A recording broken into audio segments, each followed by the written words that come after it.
Just a note at the start, this video is made mainly for new players who want to get into Genshin Impact lore. So, in this video I'm going to talk about the world of Genshin Impact and the absolute basics of Genshin lore. Genshin Impact takes a lot of inspiration from religion, philosophy and even psychology, and you can see a lot of these references while reading the lore, but I won't get into any of that complicated stuff today. Genshin Impact takes place in a world called Teyvat that is, as far as we know, separated into 7 nations: Mondstadt, Liyue, Inazuma, Sumeru, Fontaine, Natlan and Snezhnaya, and we as the traveler, together with Paimon, travel through them in that exact order. These nations correspond to the 7 elements of Genshin Impact, which are respectively Anemo, which means wind, Geo, which means earth, Electro, which means electricity, Dendro, which basically means nature, Hydro, which means water, Pyro, which means fire, and Cryo, which means ice. The world of Teyvat is governed by the 7 Archons, which are the gods who rule over the 7 previously mentioned elements in their own nations, and each of them represents some sort of ideal. For example, the Anemo Archon is the god of freedom, the Geo Archon is the god of contracts, and the Electro Archon is the god of eternity, etc. In the story we are the traveler, and our journey starts after we have already traveled to several worlds and ended up here in Teyvat after being stopped by an unknown entity known as the Sustainer of Heavenly Principles, or the Unknown God, and she separated us from our sibling. So the goal of our journey is to travel through the 7 nations and find our sibling, and also to find out the truth about this world and what exactly happened. So along the way we gather the power of elements of nations we pass by, but normal people in this world can't use elemental powers like that. This is true only for the main character. Other characters have to use special devices called visions that can channel elemental energy. These visions are given to the characters supposedly by the gods residing in Celestia.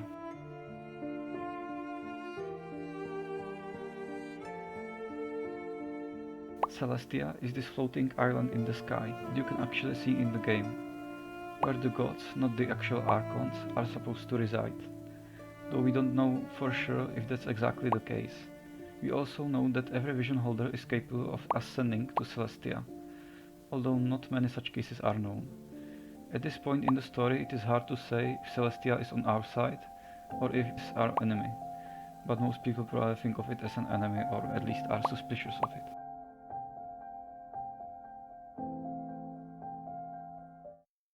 Have you heard of Irminsul before?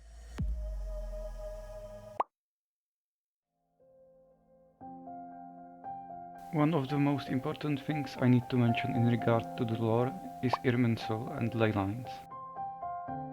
Irminsul is this huge tree that stores all the memories and information of this world, which doesn't affect us because we are technically not from this world. Ley lines are the roots of Irminsul that are spread throughout the world and also store memories and stuff.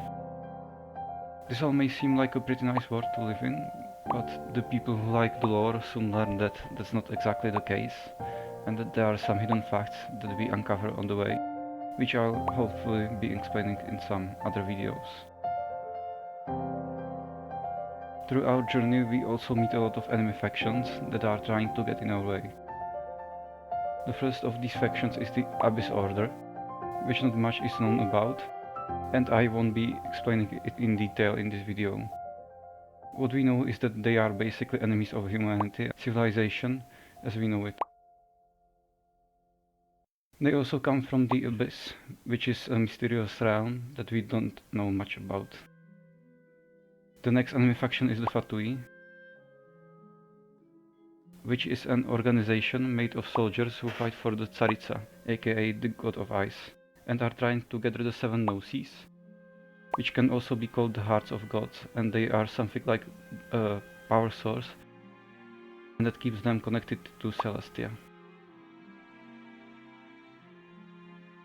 Again, I won't go into much detail in this video as to what exactly they are and what they do.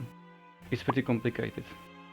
The Fatui also have some high-ranking executives who are called the Fatui Harbingers, So these harbingers and their soldiers try to gather the 7 no-seas from the Archons for an unknown goal, but overall the Fatui seem more like they belong to the greyish category, not completely evil but also not exactly good.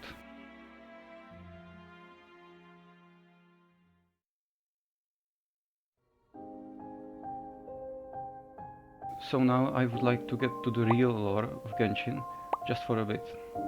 Let's talk a bit about the Archon War. Well, as the name suggests, it was a war that was fought between all the gods over who gets to become the Archon. So the Archons we meet in the world today are basically gods or descendants of gods who fought and won in the Archon War. The Archon War began around 1000 years ago, and people believe it started because 7 divine thrones or seats opened up in Celestia. The war eventually ended after all these seats were claimed, and the remains can be seen all around Teyvat. In the perpetual meantime of a sheltered eternity, most are content to live and not to dream. But in the hidden corners where the gods' gaze does not fall, there are those who dream of dreaming. Some say a few are chosen and the rest are dregs. But I say we humans have our humanity. We will defy this world with a power from beyond. The other important thing to talk about is this catastrophe that happened 500 years ago, that everyone in the story keeps mentioning. This refers to the fall of a certain underground nation called Khaenri'ah, which was supposed to be a pride of the humankind and a nation without a god. But it was eventually destroyed by gods, and at the same time unknown monsters started appearing all around the world, which influenced every place we visit in the game, and a lot of Genshin's lore is somehow involved with this nation and its people. Most of the lore I'm going to talk about now is from the book Before Sun and Moon, that you can actually find in the game, but I won't spoil how or where. Anyway, it describes what is mostly considered the basis for a big part of lore and theories in Genshin. So what the book tells us is basically that the world as we know it was inhabited by the 7 dragon sovereigns that were ruling over the 7 mentioned elements. But then the Primordial One came, defeated them, and established the world basically as we know it today. The Primordial One is supposed to be this omnipotent being, probably named Phanes, that isn't originally from Teyvat. We also know that the Primordial One later created 4 shades of itself. We know that one of these shades is the god of time and 1000 winds, aka Kairos, aka Istaroth. Even later there was the second throne of heavens who came, and we actually aren't sure who that is yet, but we do know that there was a war and they fought each other. In the book it was also said that the Primordial One must have won, but we can't know if that's true.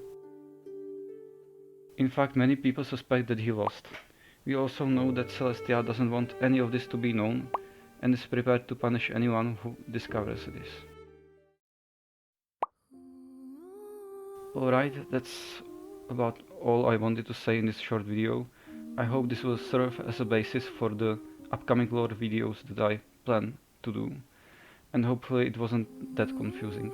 Because, well, this is just the basics.